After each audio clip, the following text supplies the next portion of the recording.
Good afternoon, ladies and gentlemen, and welcome to the afternoon session on the public lecture. Our guest is here, DVC A&F, DVC, PRA, Acting DVC, ASA, deans, directors, members of staff, students. Karibuni, this is the first day of this conference that is planned by the Directorate of Research in collaboration with 3 schools.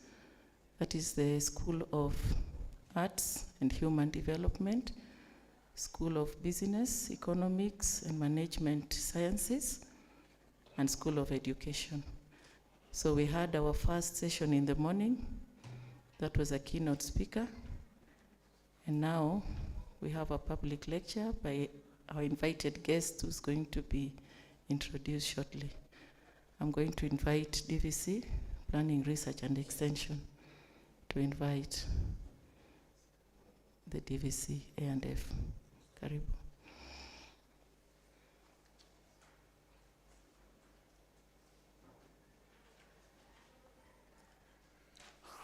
Good morning, ladies and gentlemen. Okay, good afternoon, ladies and gentlemen. How are you? All right, we just want to thank you so much for being here to attend the conference and the public lecture this afternoon. This public lecture is very important for us.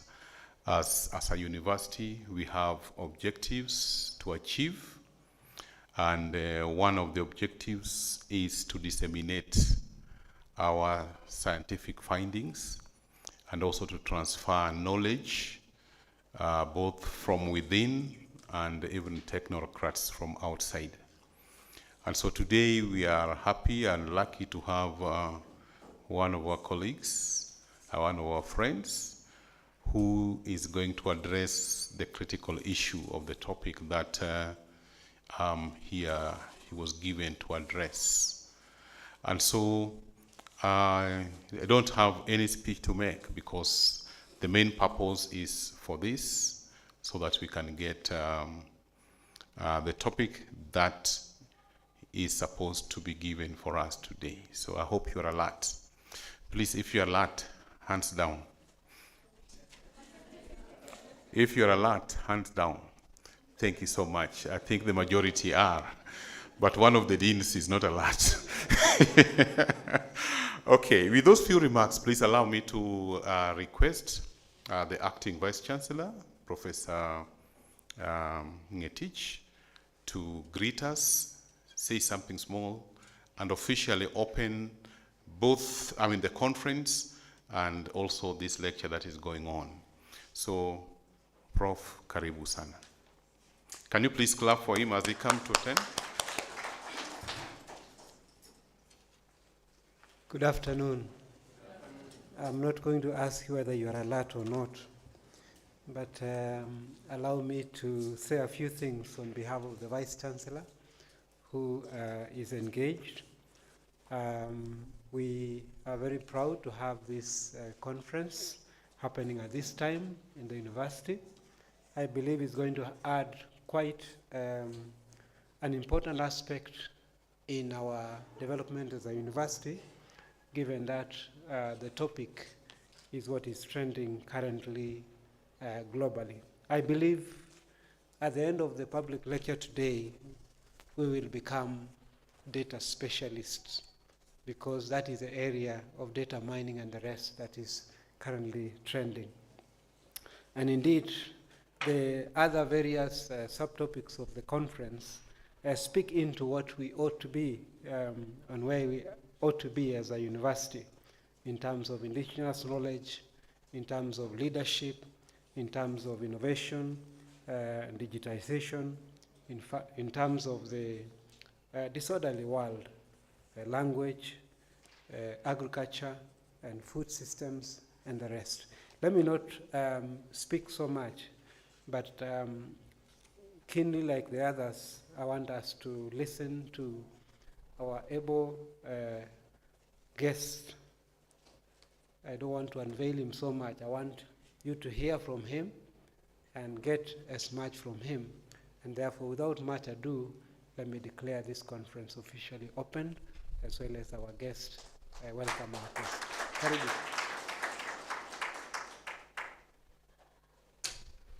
Karibu, our guest.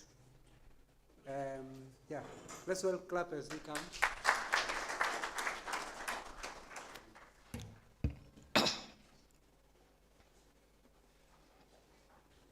So, ladies and gentlemen, professors, researchers, practitioners, future researchers, future professors, good afternoon. Actually, it's an absolute pleasure to be here today because, to be perfectly candid, I find myself in a state of deep honor and also bewilderment because the very last time I was at this hallowed institution was more than 10 years ago. I was an undergraduate student. That's well over a decade ago. At that point, the most pressing issue was actually to catch up with high school buddies who were here then, and also to try the dining hall. Yeah, at what was then Chepkoilel. But here today, I've been thrown into the very deep end of this journey of ideas and discourse, as professors put it. So I say, I appreciate. So speaking of excitement again, it's truly a privilege to be here. Yeah, before this room full of, again, researchers and professors.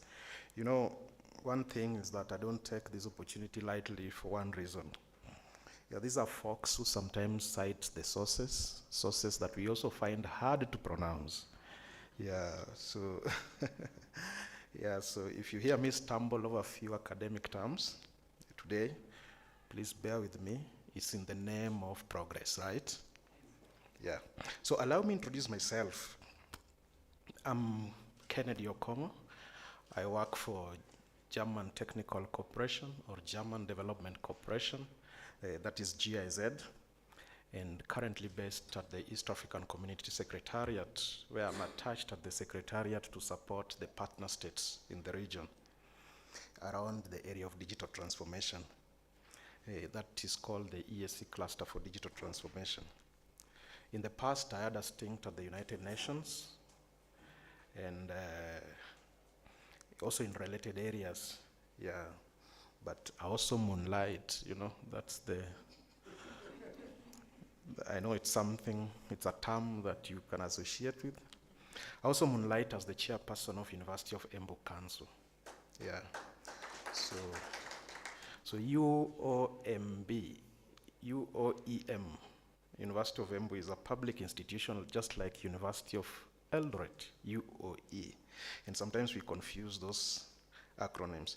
But speaking of promoting again University of Embu, I want to say that it's also one university, one institution that has been recognized as a top performing state corporation and also a top performing university in the last 2 financial years, financial year 2020, 2021, 2021 and 2022. Yeah.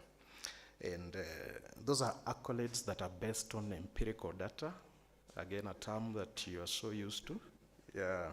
And they are also based on evidence as seen or according to Ministry of Public Service. So those are not our data. I'm also privileged to be the chairperson of Interpublic University Council's Consultative Forum, yeah, where your VC is a member. And I've had the privilege to negotiate the terms and conditions of service of DVCs, VCs, and professors here. So, be kind to me. Yeah, and should you ever have an urge to discuss salaries, I'm your guy today. Yeah, but of significance again is just how to bring all these experiences together collectively between you, me, and also the ecosystem around to contribute to what I consider worth sharing. Yeah, especially around the transformation of education and through data-driven e-learning. And I want to say it's a tremendous pleasure to be part of this intellectual gathering for this particular topic. Now, the topic I have the pleasure of talking about today, is I love telling the story of technology, and the history and evolution of technology. So I have only 2 slides, and these are slides just going to guide me so that I remain within the topic. As I've told you, I'm a storyteller, and I might easily slide and talk about something outside the conference. So this topic here is just to guide me. I have also my off-the-cuff notes, and I will be sharing at the end of the conference, so that if you want to make something of it, I would appreciate. So I would like to emphasize actually that the theme of this conference, Sustaining Human Development in an Emerging Digital Era, underscores the critical juncture we are in, especially in this 21st century. We are witnessing unprecedented impact of technology. And this is, you see, in every facet of our life. And this is an era again that every action that we do carries very profound consequences. And therefore, we are trying to look at all these from various perspectives, from the practitioner's perspective, from the researcher's perspective, from the user's perspective, just to try to shape this trajectory of human development. So I want to say thank you again for inviting me here. It's a theme that I consider timely. So briefly, I want to introduce what in my view I consider the importance of education and how it has evolved over time. Education, as you know, is as old as time. They say it's a tale as old as time. And in the beginning, you see, what our ancestors used to do was just to hunt, gather, but the most important thing was to avoid being someone's lunch, avoiding being eaten. But fast forward into the new millennia, other things happen. We've come a long way, and we graduated from this, even from scribbling some of the things on the cave walls that our ancestors used to do, to currently what we do, which is scribbling on the digital tablet like what I have today. And who could have predicted that even the buffaloes that our ancestors used to draw on the walls and on the caves would morph into what we currently see as PowerPoint, And this tells you a lot about the complex journey and how far we've come. And it's a testament that it's a remarkable journey, again, of human education and innovation, right? In fact, I want to pose a question. Who knows what the global literacy was 200 years ago? The global literacy rate. That was around 80-20. So the global literacy rate has also increased over time, and from a mere 12% in 1820 to what is today as 86%. That's the global rate. And for me, that's again is incredible transformation over time. And this is all thanks to the power again of education and technology. And speaking of change, let's also not forget the importance of keeping up with the times, because again, times have changed. A lot has happened, technology has changed, and what has happened in the technological space is nothing short of mind-boggling. Again, you are sure, and you've seen this. It wasn't long enough that we marveled at the innovation of the wheel just to revolutionize transportation. But today, what is actually more important is we are excited about the release of the latest technology in the space, the latest iPhone. For example, today we know about iPhone 15 Pro Max. Who has ever seen that? That's the best of the Apple innovation that we have in the market today, and it runs on natural titanium. And if you want to acquire that, you may need also to sell your car or two. But again, that just tells you where we've come from. So it's not just the wheels and the gadgets that have evolved, it's also our approach to learning and innovation and education, because all this could only happen when education happens. So we've moved from the days of the chalkboards and the dusty books to what we currently see as knowledge on our fingertips, We carry no paper. I realized that when I came here, there was not even a paper to write. But again, that's what is expected. We don't care about whether we have pens or whether we have wristwatches, because we have the phones and they can do almost everything. So did you know that more than 4.6 billion people, that's around 56% of the global population, has access to the internet today? Yeah, what does that one tell you? Because that's the kind of progress that we are looking at. Yeah? We are talking about a generation or two ago when this was nil percentage. Today, 20 years later, we are talking about 4.6 million people having or able to access the internet. Isn't that tremendous? For me, it is, in my view. Yeah.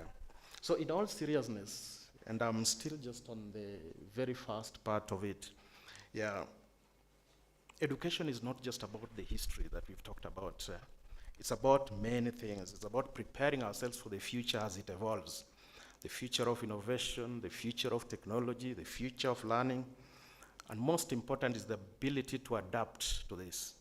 Most important, actually, is the ability to learn and grow with the times. Yeah? And there's never been a more critical time than today to do that. So today we are here just to explore how to harness this power of technology and data that we've talked about to take education to newer heights. I'm not a teacher, I'm not a trained teacher, but I believe there are teachers who also will also help me look at this data and technology from that perspective of what they call, is it pedagogical methods or something, yeah. So, ladies and gentlemen, the significance of technology in shaping the modern education is what we are looking at now, and it cannot be overstated. In today's, again, hyper-connected world, or a hyper-connected country like where we are, this education has transcended the confines of classrooms. Yeah, we can take learning anywhere. The textbooks have given way to e-books, pencils have given way to pixels that we see here, like what you see on my screen. But for me, this is just thanks to the technology or the transformation as we see it. So in Africa, first of all, access to education has undergone a remarkable revolution. It's all thanks to this magical wand of technology that we're talking about. Yeah, just to again put certain things into perspective, just imagine for a moment, over a billion people on the continent now have access to mobile phone. Yes, that's a billion, a B, versus 1.3 billion, which is the current population of Africa. That's a staggering number that even 20 years ago, computers had to take a break to process a billion. Yeah? How do you see that? In fact, World Bank and African Development Bank report something again that confirms that over 650 million people own mobile phones in Africa. Again, that also puts something to perspective that we have more mobile users in Africa than the number that has got access to bank accounts, clean water, and even electricity. Yeah, and it's like Africa held up its phone one time and told the world that, hey, we are not into any other thing, we are into texting and calling. And then they just bought phones, acquired phones. So do you know that some African countries, more people have access to mobile phone than the number that accesses electricity or clean water or energy? Even here in Kenya, mobile phone penetration actually has outpaced access to clean water. And other countries that are in the same category include Nigeria and Ghana. But again, you look again at other countries, just to cross Atlantic or the Pacific again, we have New Zealand, we have United States. These are countries that have got more formal bank accounts than mobile phones. So again, what does this tell you, even if you compare that? We own more mobile phones than the number of bank accounts in our names, even in this room. Yeah, people got 2, 3 mobile phones, or 2, 3 SIM cards, but 1 or 2 mobile bank accounts. So could Africa continent also be saying something that maybe they are asking themselves, who needs water when you have WhatsApp messages to catch up with?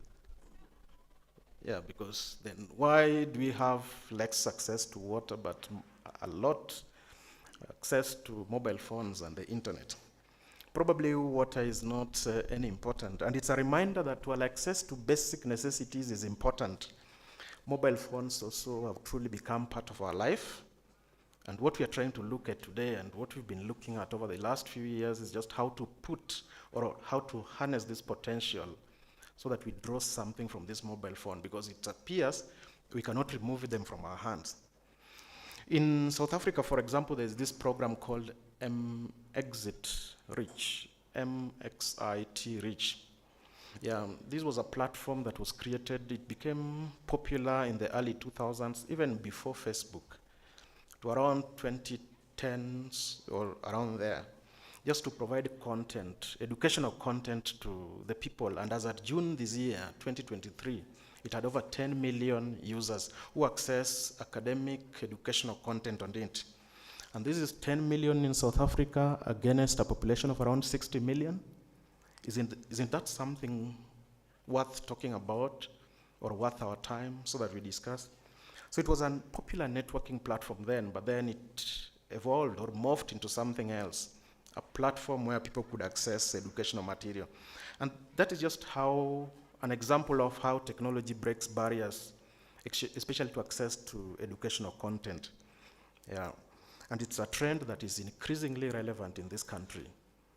Can we draw some inspiration even from that, especially in a country where mobile phone penetration is over 100%? Even South Africa is at that, around 180% penetration of mobile phone in the people. So moving to Asia, there is also this country again called India. You must have heard about it. Yeah. Again, there were these edtech hub startups that are investing into edtech or technology education. As at last year, we were talking about 5,000 startups every year, coming up just every year. And that was also catering to a number of students who are accessing educational materials. So these are some of the startups that have helped to bridge some educational gaps in rural areas and also been able to offer some personalized services, In Kenya, again, we have this ambitious program of digital education. Don't you think we can also draw some inspiration from this case of India?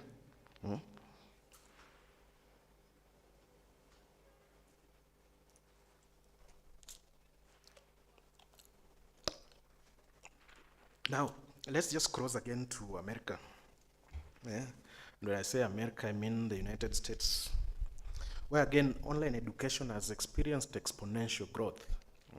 And this was even prior to COVID. Yeah, it took off just like a rocket some 20 years ago. And it was not just only for the college-bound students, it also impacted, and also the K-12 students also saw value in it. Yeah, because they were just getting into the action. You must have heard about the Khan Academy, K-A-N, from Aga Khan Academy, which also serves millions of students worldwide, and probably you've attended or taken some of the courses from them, offering very high quality educational content, but very free. Such platforms have the potential to transform education in this country, where online activities are also gaining traction. These are just some of the examples. You go again even to Europe, a country like Finland, where again it's a best example that is showcased a number of times, especially in innovative education systems, where they use data-driven insights to develop personalized learning for their children, their students, emphasizing again on personalized learning that is customized for you. You learn at your pace. And this has also contributed to remarkable success in education in that country. And it's a story that we say and is told outside here. Here in Kenya, again, we can take inspiration from the use of data. And I'll come to that just to enhance educational outcome. So speaking of data again, did you know again that EdTech market is again projected to worth over $300 billion by the time we go for the next election in 2027? Isn't that big business?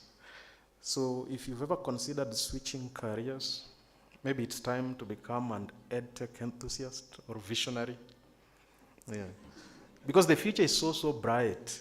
You'll have to wear some digital shades to see that future. Yeah. Because 285 billion is a colossal sum. And that's $1 billion. And it reflects the global appetite for technology-driven education. Yeah. But what about Kenya? Have we ever asked ourselves where we are as a country? The government initiated a program some 11 years ago, laptop for class 1 pupils. You probably heard about it for people who are old enough. Yeah. It was an initiative, but it was also a game changer. Yeah. Led by Kenya ICT Board, now ICT Authority. And this program managed to distribute over 1.2 million devices, hardware devices. That again for me set a stage for a more inclusive, digitally inclusive education system. Yeah. But now you take a close look at this program, it became clear that it had the potential actually to jumpstart this economy. Yeah, through that component that it could, the digital economy. Yeah, because it was not only about learning, if you looked at it broadly, it was also about the nation's GDP. And these laptops are not just tools for students, they are also gateways to this digitally filled world full of opportunities. Yeah? Is someone asking a question? Okay. Yeah, so with access to technology, 1.2 million kids could explore, create, and do a lot in ways that were previously unimaginable prior to the program. You could connect with global knowledge, access many other stuff, because on the internet we say anything goes, and also contribute to the digital economy. You might have realized I'm using the term could, not can. Yeah. And this is just because I believe we slid a bit, but we are retracing our paths now. And I could be wrong, but I'll come to that. Yeah. So these laptops empower educators also in a different way again, just to employ the more interactive and more personalized learning systems. And this is what is in the next slide. Can you just show the next slide? Because it was not just about giving students laptops. It was a whole ecosystem about transforming the entire educational landscape. That's what I carry in that slide. And as you can remember, or from what you know, the government actually invested a lot on the other box of infrastructure. We did not much around content. We did not much around platforms. And that is my personal view. Yeah. So as students develop digital skills, they become prepared for the job market. That's one thing that we know, the future world of work as we talk about it. And in a world where technology drives that economic growth, this is needed, and this is no small feat, but only if you look at it as an ecosystem, not just one element, not only just one component. Yeah, because that's where some countries started and got to impact the whole ecosystem, but some countries started at that point and left it at that point. Yeah. So with rigorous, again, monitoring and evaluation, we could gain insights into the real impact of the investment that we did on that box on infrastructure. Yeah. And just to again understand how it impacted the future of Kenya's economy.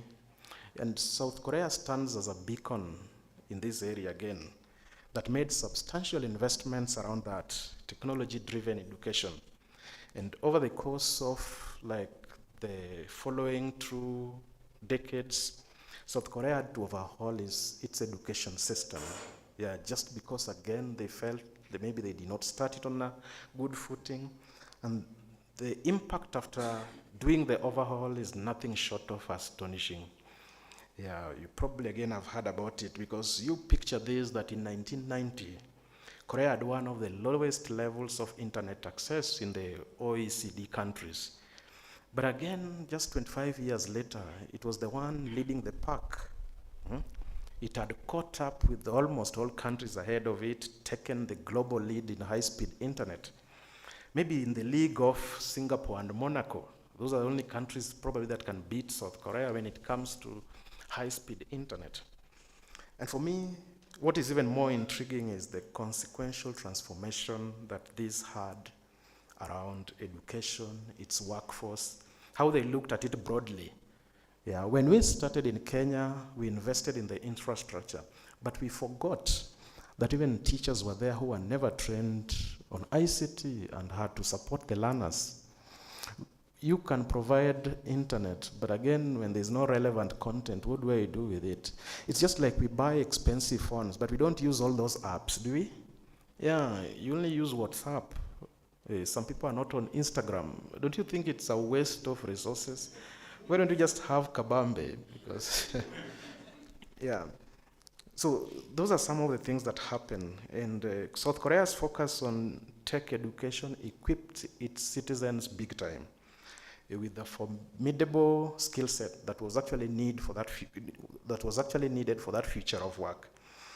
And what do you get when you have such a highly skilled workforce?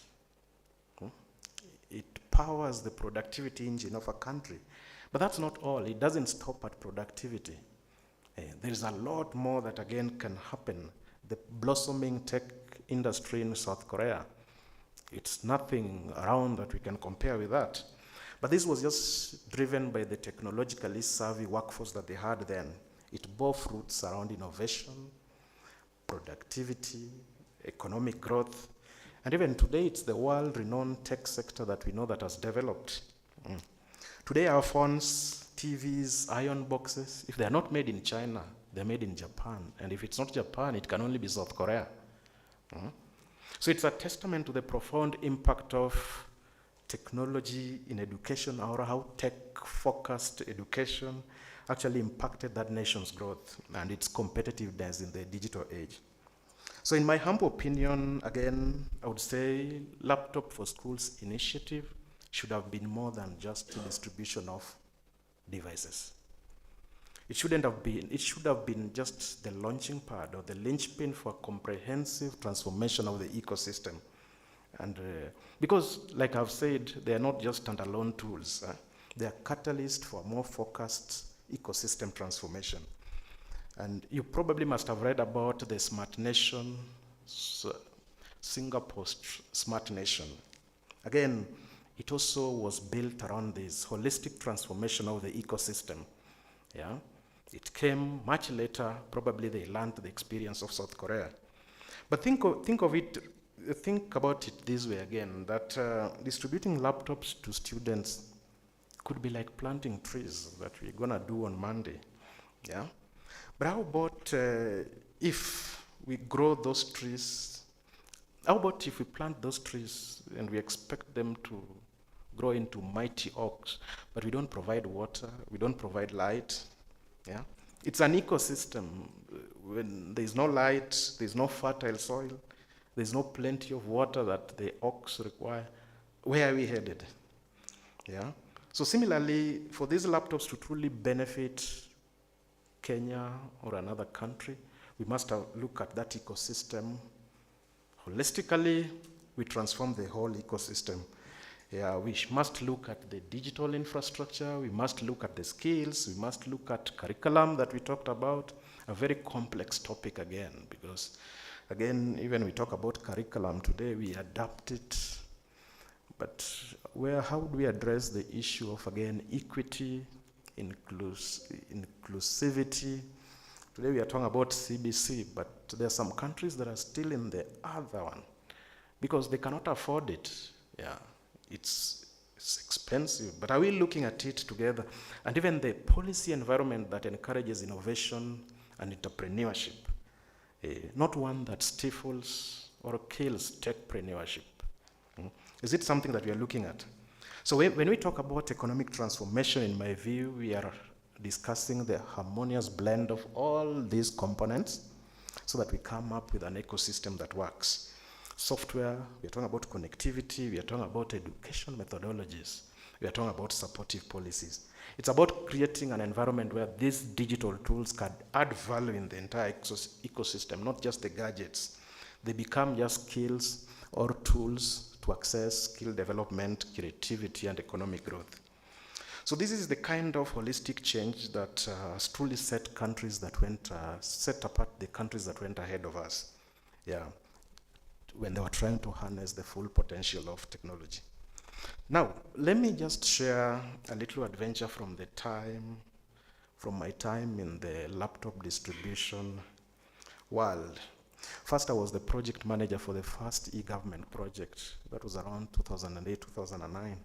And so I thought it was a natural career progression that I become part of the second phase of the Kenya's laptop distribution program.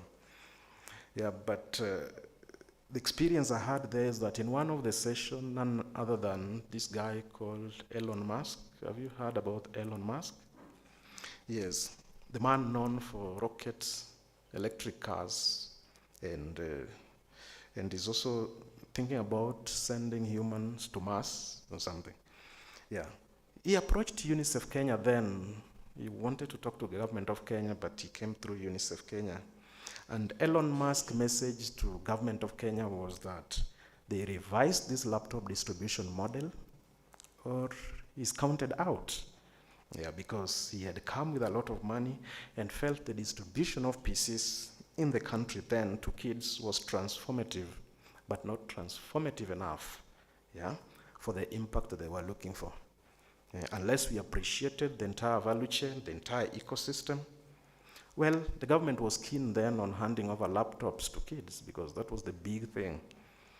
And tried to convince him otherwise, but it didn't succeed. The efforts weren't aligned. Yeah.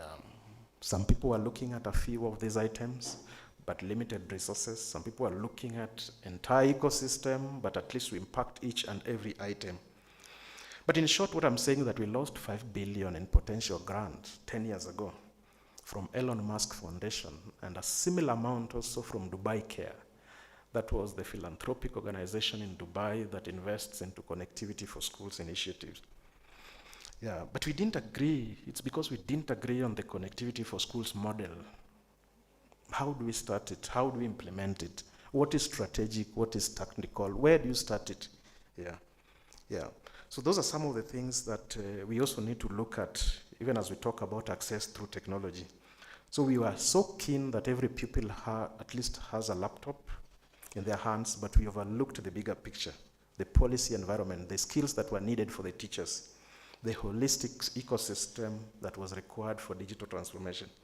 And believe it or not, we weren't alone in this. In a similar initiative again, in Harare again, you won't believe it, they lost a similar sum in their quest for digital transformation, digital empowerment in the education sector. So the moral of this thing, what I'm saying, that even with the best intentions sometimes, we get caught up in the details and then we lose the bigger picture. We lose sight of the bigger picture. But we are all learning, adapting, and also striving for a more comprehensive approach to this transformation. It's a journey sometimes filled with twists and turns, but again, provided we document the lessons, capture all the interests, I believe that we can get somewhere. So by empowering students and teachers with digital skills and resources, we equip the entire ecosystem. What I'm saying is that when the thinking changed at some point, today we can crunch some impact numbers. When we started investing on the skills for teachers, we can say how it has kind of transformed the ecosystem. We probably aren't there, yeah, but again, it has not confined us to infrastructure. And that's why today, even donors do not invest anymore in devices. There are no donors who bring laptops in schools. They only talk about the policy environment, the skills, the soft issues, but then the gadgets are left for the countries, the recipient countries to look at, yeah, because probably they felt it wasn't important. So I want to conclude that section and say that technology and data-driven learning is a global phenomenon, and we have to try to align also with the global trends and practices if we want to transform this country. There are experiences outside there, so it's just a matter of embracing these trends and also charting a course towards a brighter future that could be good for our students. So I want to talk a bit about, just to go back to the table of content, the current state of education. Access to quality education remains a pressing issue, not only in this country, not only in this region, but even on the global stage. UNESCO recently estimated in a research of around 2 years ago that there were around 258 million students out of school even prior to COVID. And a big or a huge proportion of this number resides in sub-Saharan Africa. Another portion is in South Asia. Yeah. This again, we knew COVID, what it actually was about, but it again presented us with urgency for e-learning. That was evident. In many remote and underserved countries, underserved regions in this country, there is also lack for quality educational materials, quality resources, teachers, and even infrastructure. And Kenya did well around this again. This was something that was scoped a while back, over 10 years ago. And I remember again in Communications Authority then as deploying billions of shillings just to set up online kiosks, digital kiosks, just again to help learners and even civil servants in those areas to access even their payslip. I remember one around this place was set up probably in Tot around Marriage Pass. That's far away from this place, but I think it's the closest. As to whether it's still in use, I might not want to comment about it now, but digital divide has actually worsened these inequalities. In 2023, United Nations International Telecommunication Union reported that half of the global population still remains unconnected to the internet. That's also a huge number, and it disproportionately affects the marginalized, the vulnerable populations. Again, because of it also presents us with that limited access again to those resources, and e-learning can also bridge these disparities. The pandemic came, accelerated all this shift to e-learning, and huge investments were made in this area. And there were investments like the MasterCard did a lot, CEDA did a lot in the region, Gates Foundation, FCDO, GIZ, and UNICEF again in a recent paper again reported that traditional education systems are no longer feasible. Yeah, that's how they saw it. Because even in the United States, pandemic revealed the vulnerability of those systems. Yeah. Schools closure forced students to be cut out from education for a long time because of that unequal access to technology and also educational resources, highlighting again the urgent need for e-learning solutions. There's also the future of workforce in the other slide. Yeah. Do we look at it even while we invest in technology? Because in a rapidly changing world like where we are today, the skills that are needed for the future work is not sometimes what we probably could be doing. They've evolved over time. And we are talking about the fourth industrial revolution today. A new era with rapid technological advancements. But where are we? How do we look at it in terms of the impact to the economy? In 2023 annual report of the World Economic Forum again, this is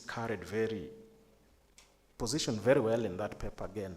It predicts the global workforce and its skills, or the skills that are required in the next 2 years. Yeah. Actually, I would assume that given the report came out early this year, then we are talking about end of next year, where they're saying 50% of all employees will need reskilling. Is it something that you're thinking about? And I believe e-learning offers flexible platform for this and a scalable way to achieve these skills that we're talking about. In European Union, German government is already investing huge effort on this area across member states, just so that they embrace the need for those digital skills to prepare their workforce for the future, so that they're not locked out of the future market. You must have seen on e-learning online certifications all over. Again, it's a way to prepare that. Another thing is just about scalability and inclusivity. The potential to reach these underserved or unserved populations. Yeah. You might have also realized, the few who are on LinkedIn, you might have seen people who claim that they're graduates of Stanford, Harvard, And surely they are, because at least they got content they learned from these institutions, and it's somewhere in their certifications. Have our universities actually thought about this area, about online certifications, developing content for such areas that are in need? And in this way, again, Stanford has allowed many learners from all over the world to access their educational materials on this platform. You look at even this platform called Coursera. It boasts of over 80 million learners across the world. Almost each and every country is represented. It exemplifies again how e-learning is taking root, and also the scale of education and the reach of diverse and global audience. So again, these are statistics and also country example. It's very clear that e-learning is very crucial, and it's not just a matter of convenience. It's a necessity that we need to take seriously to address these disparities that we see in education, to bridge the digital divide, to bridge our skills, to adapt to the changing demands of the workforce and even the skills that are needed for future, and also to ensure that we remain relevant in the digital world. We recently conducted a research, again led by UNICEF and UNESCO, probably some people have seen, and this again has shed some light on the stark realities of education in sub-Saharan Africa, particularly a country like Malawi. You know, geographical barriers sometimes are the most serious. Over 50% of children who are out of school in Malawi claim that they are out of school because of the distances they've got to travel to access the closest educational institution. That is the situation in Malawi. The commute distance is just terrible. And so they say they better test ignorance because education has become too expensive. And this again has discouraged regular attendance, and even in some parts of this country that's the same thing. But this is just one facet again of the limitations that traditional systems face. We lack basic infrastructure, libraries, teaching aids, teachers, Nigeria is is another example in this space, where access to critical educational material is just on another level. We complain about Kenya, but Nigeria is in a worst state. And in my view, innovation around e-learning could actually help bridge these resource gaps. Teacher shortages. In Kenya, we are talking about a ratio of 45:1 or something. Yeah. And it has affected the quality of education in certain schools, and that's why majority of you in this room have decided to go to schools that are closer to the average that is recommended. So your kids are in schools where they are around 25:1 teacher, but your neighbor's kids are in a school where it's 45 or 60:1. Don't you see those disparities? Outdated curriculum, Students are ill prepared again, just for the demands of the modern job market. And this again is where Kenya beat actually South Korea. We talk about South Korea a lot, but again, it also, at some point, we beat it because, Korean educational system, it's rigorous, but it invests a lot on this rote learning, a lot of memorization. So innovation like coding are things that they just adopted the other day, and now they're being incorporated into the curriculum, so that they can think.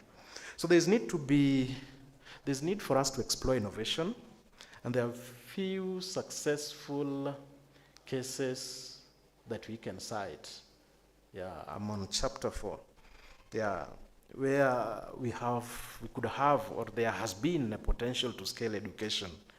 And case in point is even Agora again, a program in Senegal.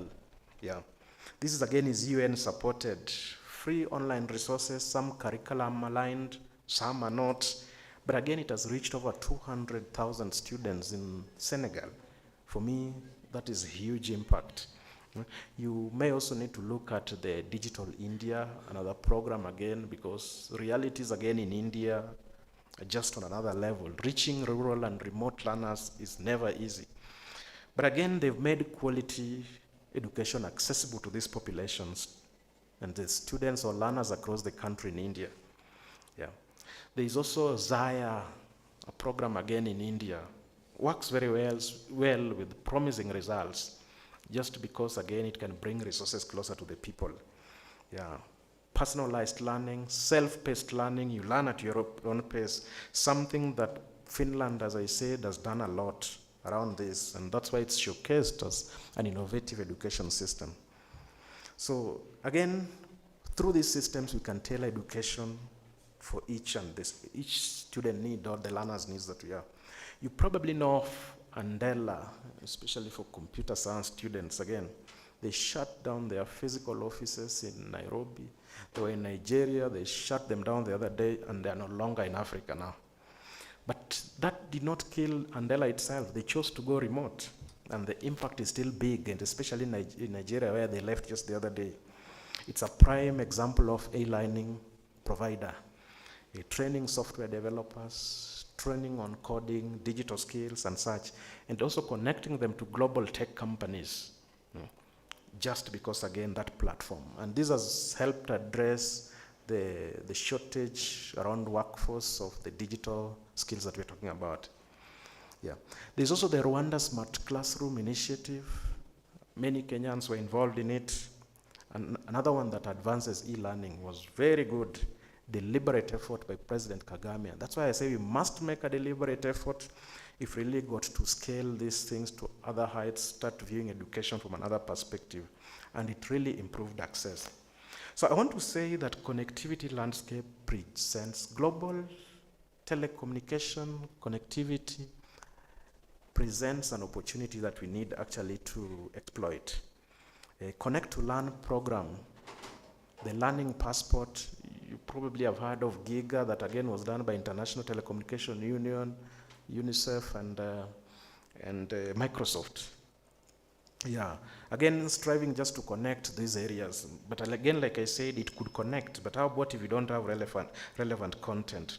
But then there are good examples around this region again. When you go to Puntland in Somalia, Zimbabwe, they really tried, they are success stories because they've tried to look at the entire ecosystem. Yeah, just to implement the Learning Passport. Learning Passport is a platform developed by University of Cambridge and Microsoft, but then again donated to countries, member states of the United Nations. So again, Puntland records an improved completion rate of courses of over 35% in the last 3 years, just again because of this. Zimbabwe is in the same league. So there are many, many examples. EDX, Duolingo, you probably have seen your kids using that to learn German language, French language. It has over 500 million users in the world. So e-learning is not merely an option, it's just a transformative path to a more inclusive and effective educational future from my view. So it lies again in the collection, analysis of data. The data collected through e-learning systems are the ones again that I want to talk about. The way it empowers educators, teachers, institutions, and the learners themselves to make informed decisions or even tailor learning experience for particular audience and improve also on the learning outcomes or the educational outcomes. So I want to talk briefly about the power of data in education, and I want you just to imagine about education as a puzzle and then the data as the pieces that complete the puzzle. You know, it's about using data to solve that puzzle, yeah? It's the frame already exists. It's about making decisions by collecting, analyzing, and making informed decisions out of that data, just to improve the learning outcomes. So you must be clear about what is the learning outcome, and you start looking at it that way. So in Kenya, we are talking about a mobile penetration that is over 100%. Like I said, it's over 100%. Isn't that high? That's high, yeah. And students and teachers are using smartphones for all sorts of activities. Just like we are here today, I'm very sure after every 10 minutes you check on your phone. It's an opportunity. By collecting data on students' activities, what they are studying, how much they are studying, what they are accessing, we can gain insights into their learning habits. This is the power of data again. So I want to talk about, give an example about this lady, let's say a girl from University of Eldoret High School called Chebichi. Yeah. a high school student in the neighborhood. Typically, let's say that she's a teenager and likes taking selfies of herself. Yeah, she's been bought for a phone like we've done to most of our kids. But when it comes to her schoolwork, again, she's been struggling with mathematics. Yeah? Now in Kenya, many students are like this girl called Chebichi. Yeah? They have got access to smartphones and they do with it all sorts of things. But this is also where data-driven education comes in or comes into play. The habits are closely monitored by the education platform that they access. Let's say it's Learning Passport or Duolingo or whichever, Eneza. Yeah? So they notice that, the platform notices that this girl spends a lot of her time on Facebook, on Instagram, when they access the phone, yeah, social media, taking selfies and such. It seems like mathematics that you're talking about where she performs poorly is not really high on our priority list. So this is where the magic of data-driven education again comes in. The platform sends Chebichi a notification. Hey Chebichi, your maths textbook misses you. Yeah? Is it time that you can give it some love? You can look at it. Don't you think it also embarrasses Chebichi when she sees that notification? Yeah? Your math textbook is gathering dust on the shelf. Can you try to solve few math problem? You know, it embarrasses her and also she feels like probably it's someone who has seen her. Yeah, but it's just about the data that the platform has collected about her, how you access things on the website. Just the same way when we search certain things on the internet learns about our habits and patterns and starts suggesting certain additional websites to you. So that notification captures her attention again. She feels guilty and nudges closer to her homework, focusing a lot now on the math studies. And that's where we are talking about. By analyzing data on her smartphone, we can tell a lot. Her learning habits, her learning gaps, and tailor an approach that make learning that is specific and customized for Chebichi. And it's also effective kwa wale wenye wako na tabia kama hizo. Yeah. So in this way, data-driven education not only collects data, but it also uses it creatively to tailor or engage or motivate students, yeah, to improve their learning outcomes. And there are many examples. There's a fantastic initiative in Kenya called Eneza. You probably have heard about it, but it's something, again, that went through quality assurance by KICD. Yeah, and they offer mobile learning solutions in various countries. They collect data on student performance, data on their learning habits, their usage patterns, and if they notice that a student or a learner is struggling with certain things, a particular English or literature concept, they send out such notifications in form of, they're called memes or meme. Yeah, such things. And they remind them that, or emojis that try to provoke them, yeah, to think about math-related concept and challenge them around that concept. These are platforms, online platforms by private providers that can help that. Another example is the AI-powered chatbots, yeah, for learning support. And these are just the virtual buddies that we see on the internet, available for you 24/7.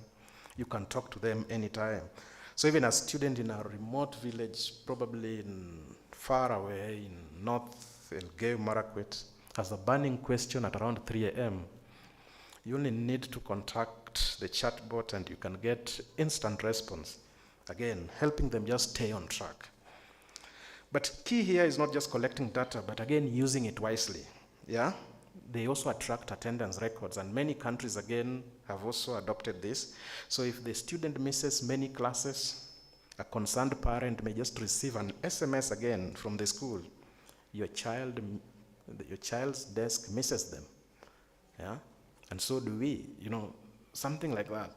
Probably when the parent did not know that the child was not at school or was not seated at the desk, probably sitting somewhere else.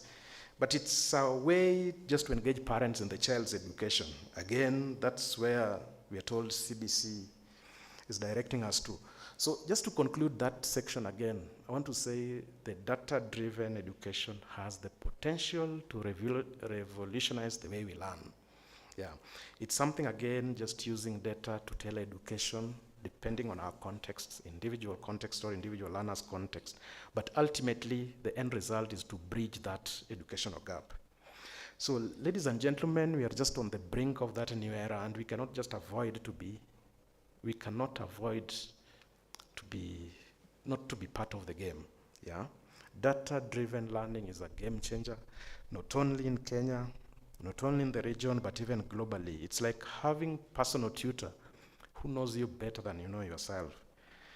And that's very good, especially in Africa, where access to that quality education is a challenge.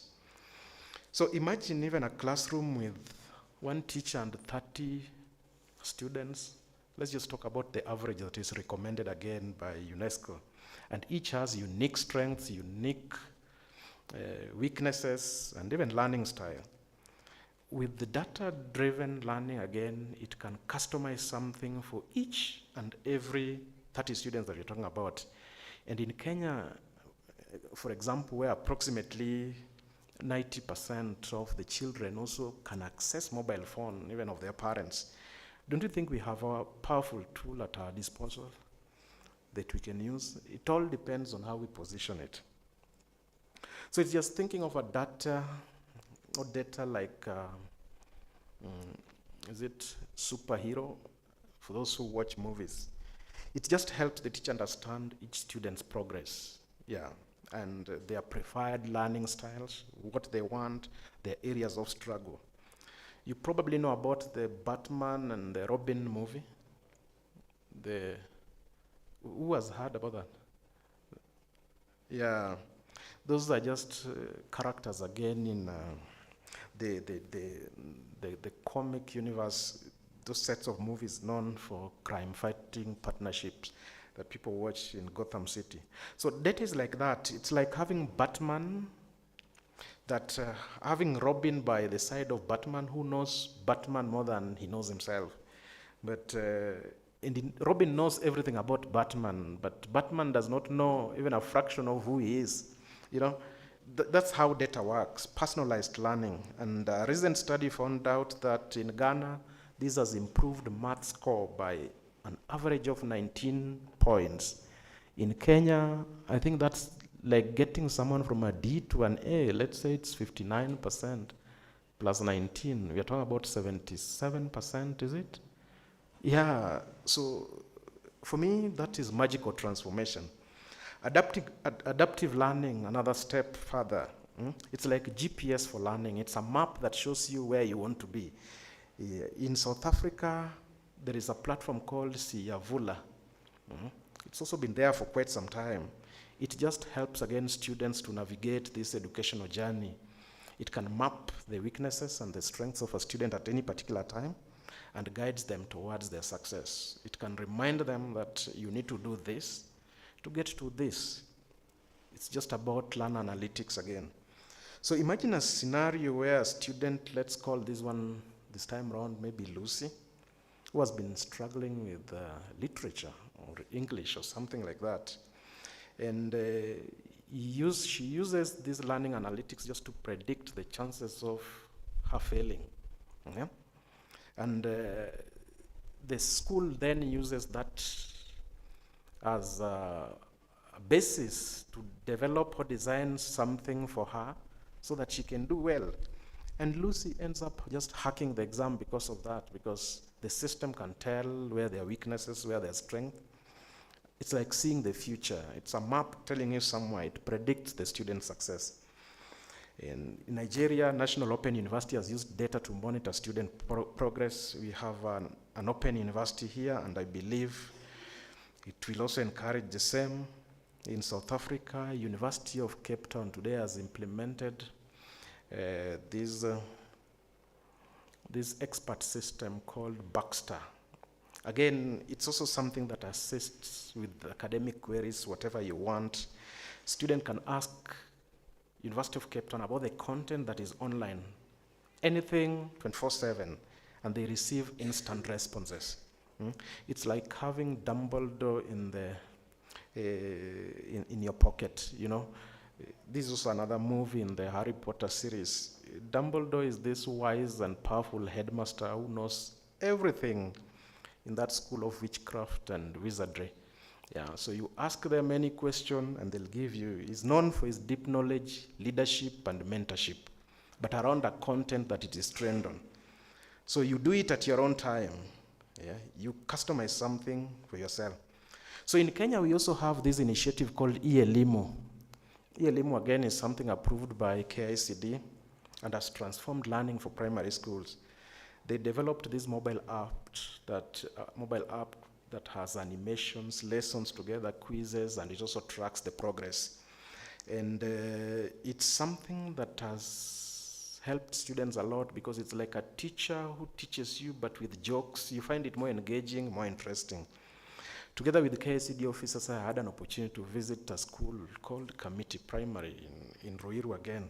One of the first 10 schools that were connected in the Giga project that I talked about. And the app, from the reports that we got, has really boosted students' morale, engagement, and even performance significantly.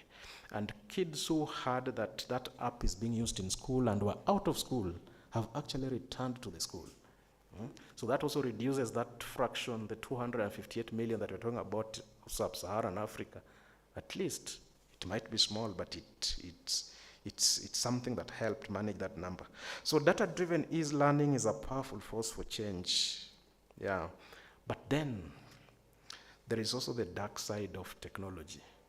Yeah. That's also the dark side of technology, and some organizations like Center for Humane Technology are looking at all this and also advising teachers. Algorithmic Justice League, you know, they are looking at all these dark sides of technology because, again, I must say that there are challenges where there are opportunities. And there are ethical considerations to everything that we've said and we've been discussing. And that's why some of the initiatives have not picked in Kenya and even elsewhere. It's because it's not all good. Data-driven e-learning data can act then like a superpower, like I've said. But even superheroes got their weaknesses, you know.